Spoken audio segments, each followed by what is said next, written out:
გამარჯობათ.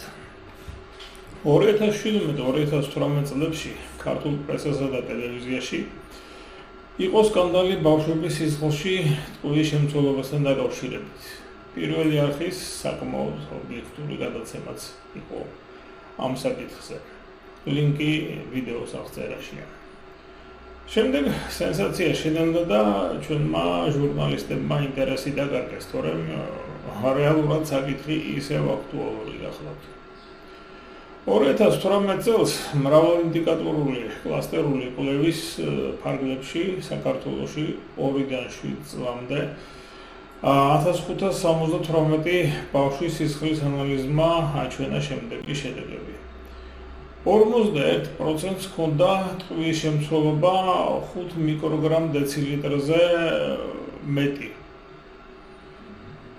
რაც პრინციპში საგანგაშოა. აქედან ამ 51-დან 25% ჰქონდა 5-დან 10-მდე, ანუ სუბუქი მატება ტყუის, ხოლო 16% ჰქონდა 10-ზე მეტი, ანუ მძიმე ინტოქსიკაციის რისკი.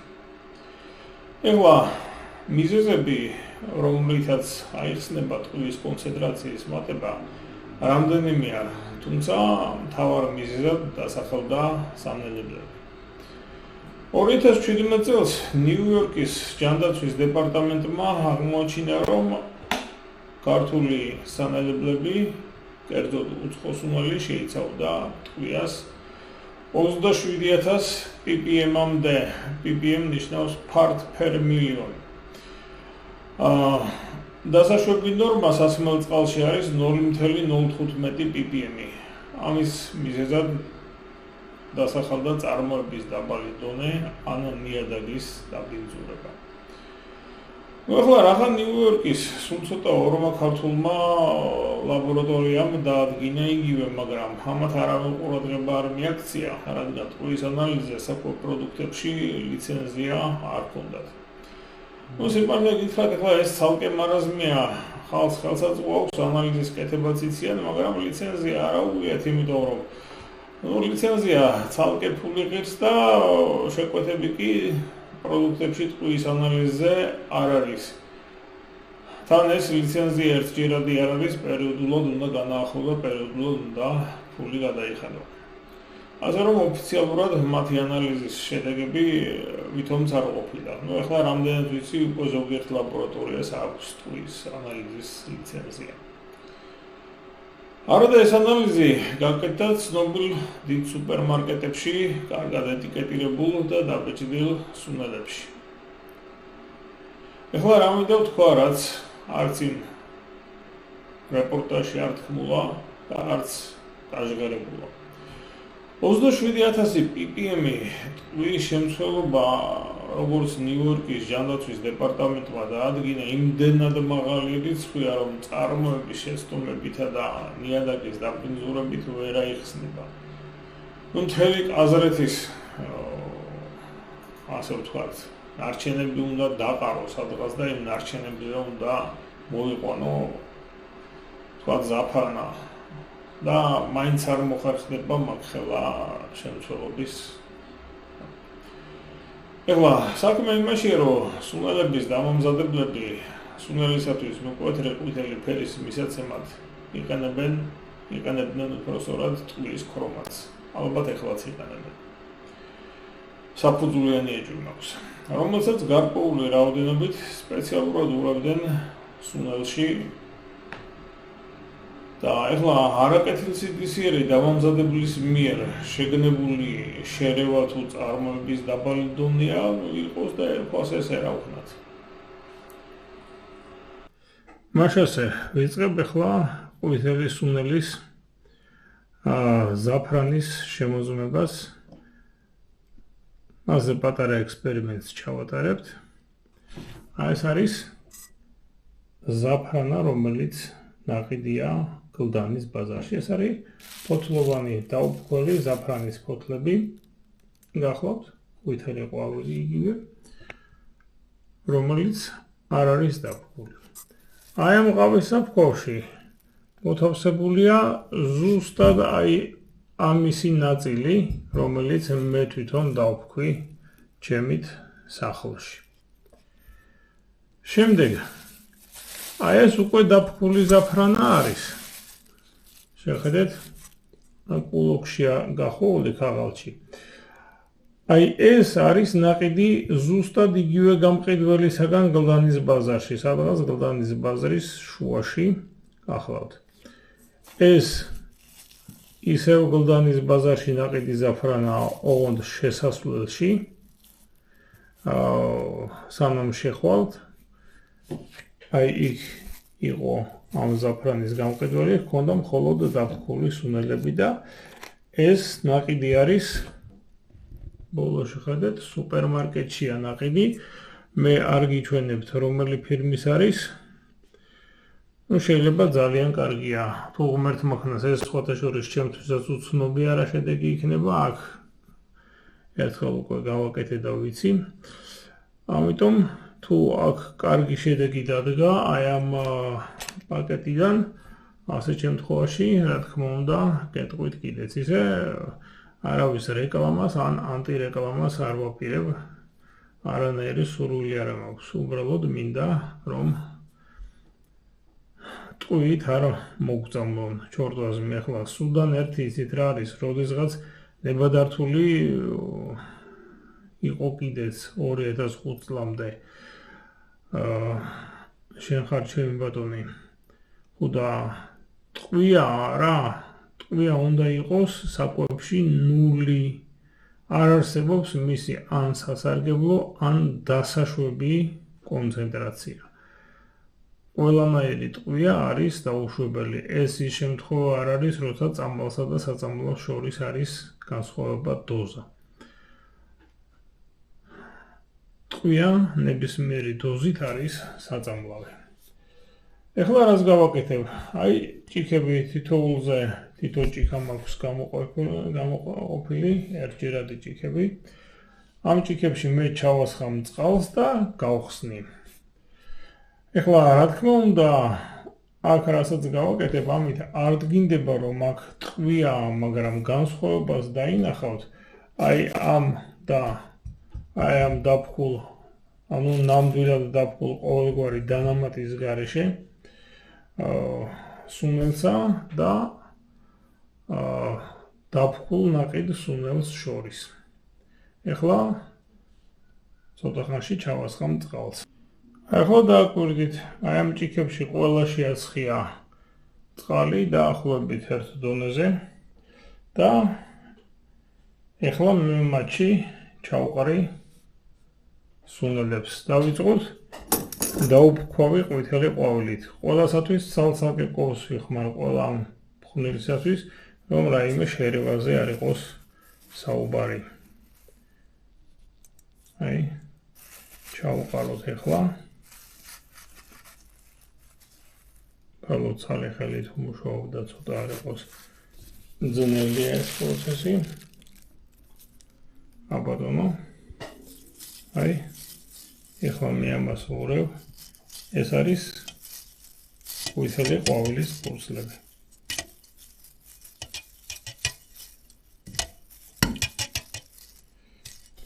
შეხედეთ, ეს ყვავილი მთლიანად ტივტივებს წყალზე ზევით.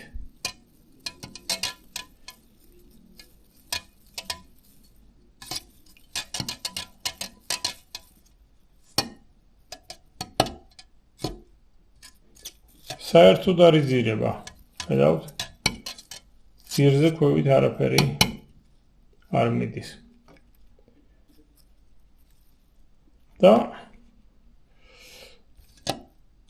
ყოფზე გვერდით გადავდოთ, თუ დააგვირდებით, სულ ოდნავ შეიძლება ყვითლად წყალი. ეხლა ავიღებ ახლყოფს და ამოვიღებ დაფქულს. აი ეს დაფქულს ამოვიღებ აქედან.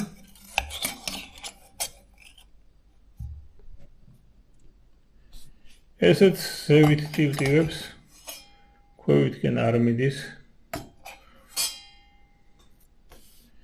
და მოვურიოთ.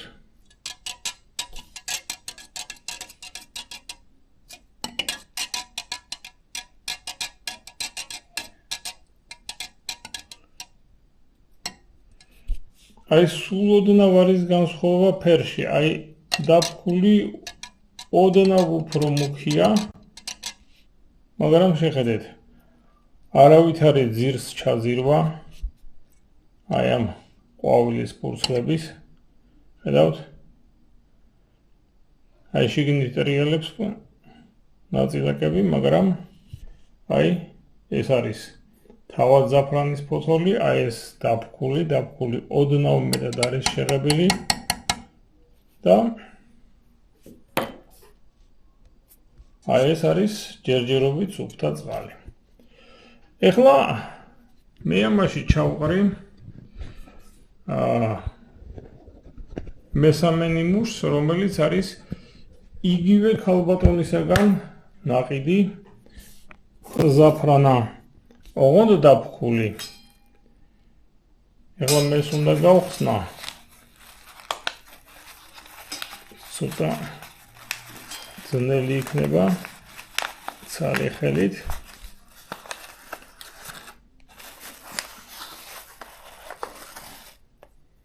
ოპა, ეს ცოტა ავიღოთ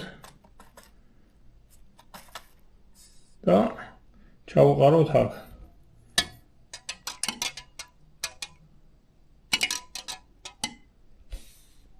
ხო ისაოცრებავ. ხედავთ, რამდენად უფრო მუქია?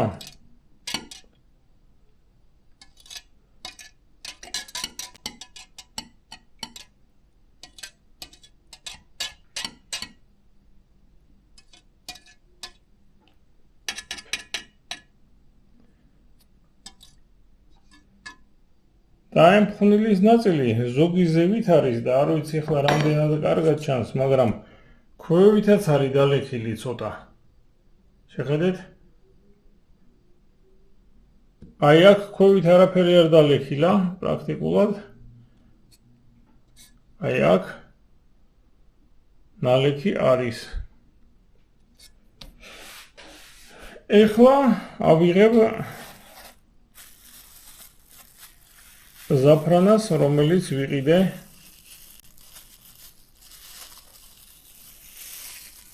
აი ეს, რომელიც ნაყიდი მაქვს ცალკე გლდანის ბაზრის შემოსასვლელში.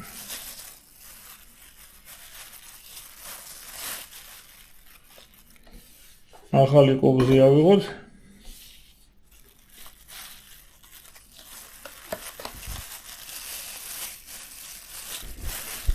აი ახლა ბაზრის შემოსასვლელში ნაყიდ ზაფრანას ვიღებ, რომელიც ასევე დაფქულია და შეხედეთ, გაცილებით მცირე რაოდენობას ვყრი წყალში. ეხლა შევხედოთ რა მოხდება.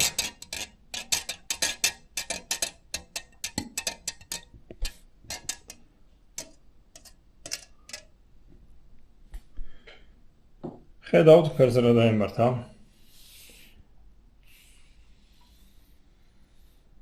აი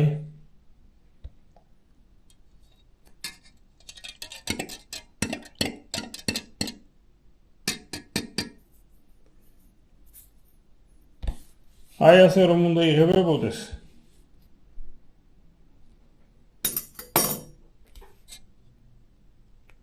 რა დონის ყვითელი ფერის მინარევი აქვს. ვიმეორებ, ამ ექსპერიმენტით ჩვენ ვერ ვიტყვით, რომ ეს ტყვია. პრინციპში ესეც ძალიან ცუდი არ არის, ოღონდ აი ნალექი არ მომწონს, რომ ნალექი აქვს რა. აი ნალექი საკმაოდ ბევრია აქ. ეს იგივე ქალბატონისაგან არის ნაყიდი, საიდანაც ეს და ეს. აქ ნალექი არის ძალიან ცოტა. აი აქაც შეხედეთ, სულ ოდნავ არის ნალექი, უმეტესობა არის ზევით. აი აქ ნალექი უკვე ბევრია და ფერიც შეხედეთ შესაბამისია. აქ ნალექი პრაქტიკულად ზევით აღარც არის, სულ დაილექა თითქმის და შეხედეთ რა დღეშია. აი ეს ბაზრის გარეთ ნაყიდი რა საშინელი ფერი აქვს. ასეთი არ უნდა იყოს არავითარ შემთხვევაში. ვიმეორებ, ამით ჩვენ ვამტკიცებთ, რომ ყვითელი ყვავილის ფოთლების გარდა აი ამ ნიმუშში არის კიდევ რაღაც სხვა და ის სხვა კარგი არაფერია. იქ ოქროს ქვიშას არავინ შეურევდა. კარგით, ეხლა მე გავხსნი აი ამ პაკეტს და ამ პაკეტიდანაც შავყრი ჯერჯერობით არ გაჩვენებთ ჩემ ბატონო ვისი წარმოების არის. და ბოლოს მე ვიღებ აი ამ მაღაზიაში ნაყიდი პაკეტიდან ფხვნილს. სიმართლე გითხრათ, ფხვნილი ფერზე მომწონს. ეხლა ვნახოთ რა მოხდება.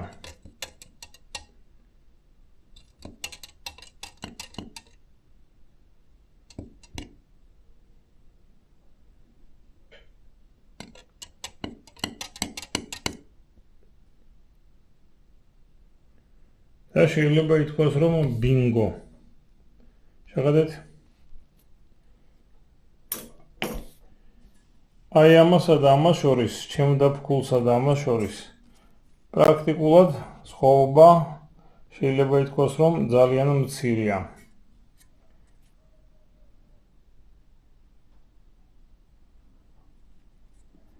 ეს ჩემი უფრო მსხვილად დისპერგირებულია, ეს უფრო წვრილად, ამიტომ ცოტა ოდნავ მეტი,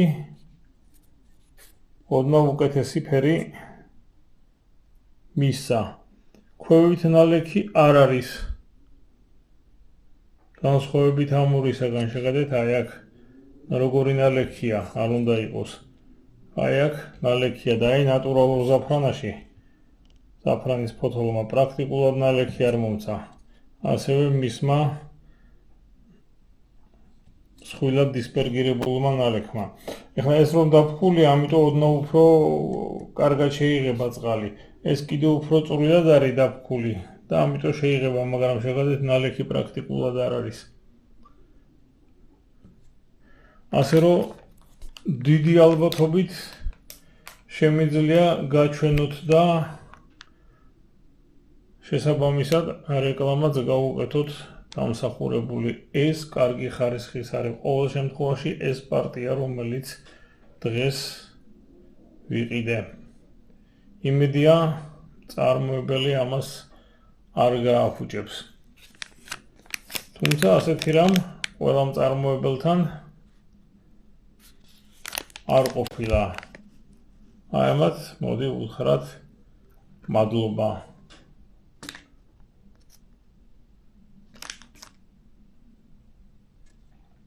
აი და შეხედეთ ახლა აი ამას და ამას.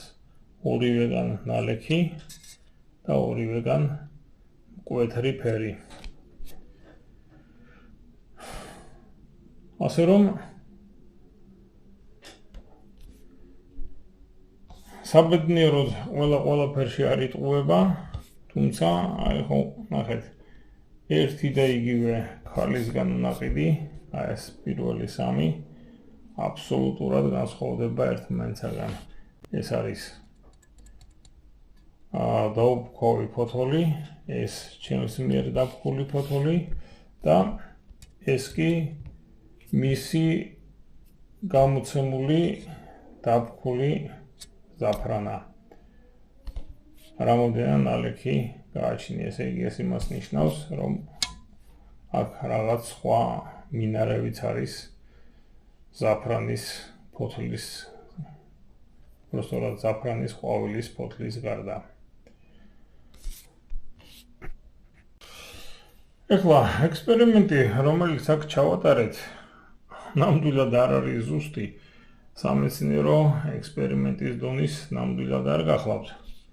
და ზუსტ გაზომვებზე, რა თქმა უნდა, ლაპარაკი ზედმეტია. მაგრამ ნებისმიერ დიასახლისს ამის გამეორება სახლში ნაყიდ ზაფრანასთან თავისუფლად შეუძლია და თუ აი ასეთი არ იქნა ფერი ან აი ამაზე უფრო მუქი და რაც მთავარია, აი როგორც აქ და აი აქ ნალექი არ უნდა იყოს ჭიქის ძირზე. ერთი კოვზი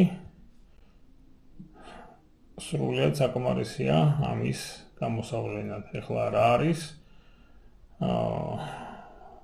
მოდი, ვიმკითხავებთ. არ შეიძლება ამის იმისი თქმა, რომ აქ არის ან ტყვია, ან თუნდაც ციანიდი, ან ნებისმიერი სხვა რამ. ფაქტია, რომ არის მინარევი, რომელიც აქ არ უნდა იყოს და თუნდაც უხიფათო მინარევი იყოს, რატომ უნდა ვიყიდოთ მინარევიან დაბინძურებული. საბედნიეროდ, აი ამ წარმოებელმა დღეს გაამართლა. მეორე მნიშვნელოვანი მიზეზი, რომლის გამოც ტყვია შეიძლება მოხდეს ჩვენ საკვებში, არის ედეტა ხელატური სასუქების გამოყენება. თუმცა სხვა ხელოვნური ხელატებიც ცოდავენ ამაში, გვინდა თუ არ გვინდა წლების განმავლობაში ტყვია გროვდებოდა ნიადაგში, სადაც ილექებოდა ავტომობილის გამონაბოლქვიდან არსებული ტყვია. ეხლა არ არის მეთქი, გამონაბოლქვში თავს ვერ დავდებ, მაგრამ საქმე იმაშია, რომ დღეს ტეტრაეთილტყვის გამოყენება საწყობში კანონით აკრძალულია და დასჯადია. აკრძალვამდე კი რამდენიმე ათეული წელი ნებადართული გახლდათ. ეს ტყვია ხვდებოდა გამონაბოლქვში, შემდეგ ილექებოდა ნიადაგში, საბედნიეროდ უხსნადი ფორმით. აი ედეტას შემცველი სასუქები იწვევს ტყვის მობილიზაციას, ხსნის მას და ტყვია ხელმისაწვდომი ხდება მცენარეებისათვის. ასეთი მცენარის ნაყოფის ერჯერადად მირთმევა ვერ გამოიწვევს ტყვით მოწამვლას გამორიცხულია. ის კი არა ასეთ ნიადაგზე ედეტა ხელატით, რომ ასე ვთქვათ, გაამდიდრო ნიადაგი იმხელა 27,000 ppm-ის ტოლი კონცენტრაცია ზაფრანაში ვერ წარმოიშობა, პრაქტიკულად შეუძლებელი გახლავთ. ასე რომ ერთჯერადად ამის ჭამა ვერ გამოიწვევს ტყვით მოწამვლას, წვავე მოწამვლას. ის კი არა მნიშვნელოვან ცვლილებებსაც ვერ გამოიწვევს ერთჯერადად, მაგრამ ასეთი პროდუქტების მუდმივი მიღება უკვე ცუდია, რადგან ტყვიას აქვს დაგროვების უნარი და ჯამურად უკვე გავლენას ახდენს ჩვენს ჯანმრთელობაზე. ეხლა თუ იმასაც გავითვალისწინებთ, უხეში შეფასებით ხელატური სასუქების გაყიდვა საქართველოში 500-დან 1000 ტონამდე შეადგენს ყოველწლიურად. წარმოგიდგენიათ, რამდენი ტყვის მობილიზაცია შეუძლია ედეტას, რომლის ნაწილი მცენარეებში მიდის, ნაწილი გრუნტის წყლებში ჩადის და ეს პრობლემა გრძელდება. სხვა ფერის საღებავებისაგანაც არ ვართ დაცული კაცმა რომ თქვას. სულ ცოტა ხნის წინ იყო შეტყობინება, რომ წითელი ფერის სუნელებისათვის იყენებენ ხელოვნურ საღებავს სუდან ერთს. ის ჯანმრთელობისათვის მავნეა, კიბოს იწვევს. მაგრამ ძალიან მცირე დოზებით, რა თქმა უნდა, ერთჯერადად ვერაფერსაც ვერ დააშავებს. უბრალოდ ისიც დაგროვების ეფექტის მქონე გახლავთ. 2005 წლამდე ის ევროპაში და მთელ მსოფლიოში გამოიყენებოდა საკვებ პროდუქტებში სუდან ერთი, 2005 წლის შემდეგ აკრძალეს. ყოველ შემთხვევაში, რა თქმა უნდა, პოროტება, მაგრამ ტყუიასთან შედარებით გაცილებით ნაკლები.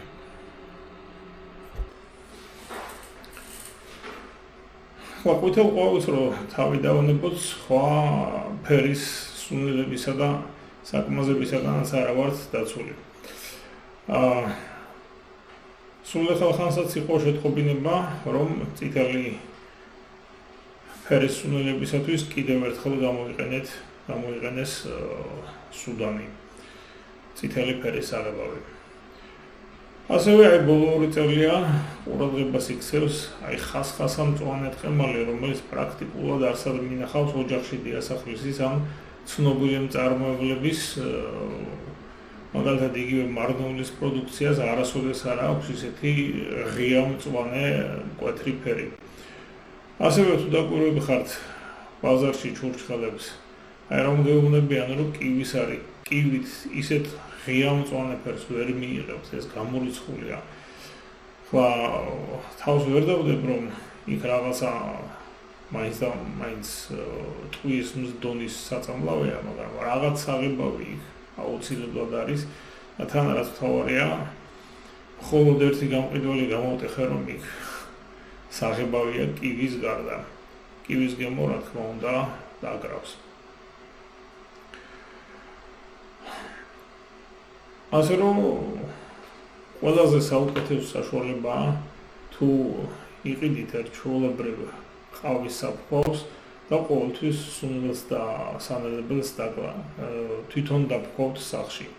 მაგალითად იგივე კინძის თესლი შეგიძლიათ იყიდოთ თესლად, ასევე შავი პილპილის თესლი და თვითონ დაფრთხვა ეს ბევრად უფრო უკეთეს შედეგს მიიღებთ თქვენ ჯანმრთელობისათვის, ვიდრე დაფრთხული რომ იყიდოთ. უბრალოდ აქ ერთი რამეა, რომ აი არ ვიცი რამდენად მზა საჭმელებს, რომელსაც ვყიდულობთ საოჯახო სამზარეულოებში და აგრეთვე რესტორნებში, რამდენად აკეთებენ იმას, რომ სუნელები და სანელებლები თვითონ მოამზადონ პროდუქტებისაგან. და ბოლოს დასკვნის სახით ტყვით და სხვა რამით საკვების დაბინძურების თავიდან ასაცილებლად კიდევ ერთხელ ვიმეორებ. არ გამოიყენოთ დაფრთხული სუნელები და სანელებლები, იყიდეთ და მოამზადეთ გამშრალი მცენარეები და დაფრთხვით თვითონ. და მეორე, არ გამოიყენოთ ხელოვნური ხელატების შემცველი სასუქები, ხელატური სასუქი სჯობია მოამზადოთ თვითონ. არის შესაბამისი ვიდეოები და ხელად წარმოქმნილ აგენტად გამოიყენოთ ლიმონმჟავა ან ლიმონმჟავა გლიცინთან ერთად. მართალია, ესენიც ხსნიან ტყვიას, მაგრამ გაცილებით მცირე რაოდენობით ვიდრე ედეტა. დაახლოებით 1000 ჯერ ნაკლებია ლიმონმჟავას ტყვის გახსნის უნარი ედეტასთან შედარებით. დღეისათვის სულ ეს იყო, ნახვამდის, კარგად გრძანდებოდეთ.